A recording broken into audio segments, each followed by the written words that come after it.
the recent hardship in Nigeria, there has been lots of calls to the government to reassess staff against the economic growth of the country in different sectors. And Father Hussein, who is a prominent Catholic priest, has lent his voice to this call for the Tinubu administration to stop and do the needful by shunning the effects of the harsh economic realities on the lives of Nigeria. So, listen to him as he expresses his intervention. Justice, love and compassion, sacrifice and patriotism, and not them. When our young people see the hypocrisy of the adult society, they convince that there is no truth or justice in the world. They make up their mind that there is no such thing as love and compassion.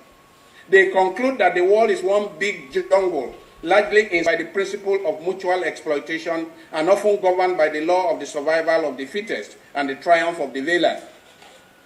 Even more distressing is the fact that our young people seem to have lost hope, and this is the greatest danger.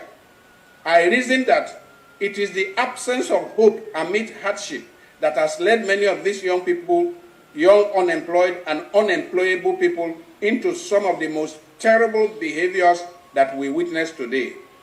When we see our young people becoming beastly in hate, ruthless in violence, and reckless in destruction, we do not need prophets and soothsayers to tell us why. The progressive degeneration of our national landscape in the last 61 years is a commentary on the quality of life that many of us in the adult generation have lived.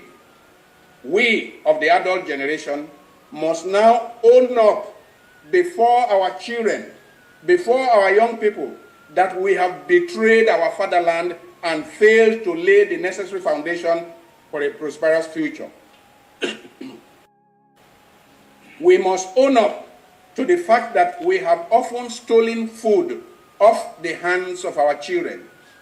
Each one of us is guilty to the extent that we have contributed in some way to the mess of the moment by our corrupt and selfish lifestyle. As parents, as teachers, as preachers, as elders, we have often failed to inspire our young people to live a life of righteousness. As leaders and elders, we have often failed to be beacons of light. Instead, we have often been a source of scandal for our own children and the children of our country. Yes, in the past, we have seen and unfortunately, we continue to see today too many leaders and elders that are habitual liars, violators of truth, outright liars. Leaders and elders in this country have over and over again sacrificed truth and integrity on the altar of greed and in exchange for the lust for power.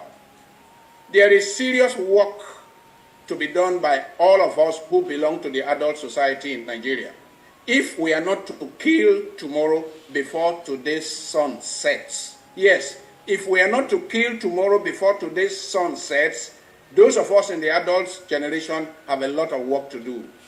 Those who seek to bestow hope on the coming generation must recommit themselves to such values that make for nation building as truth and honesty, justice and equity.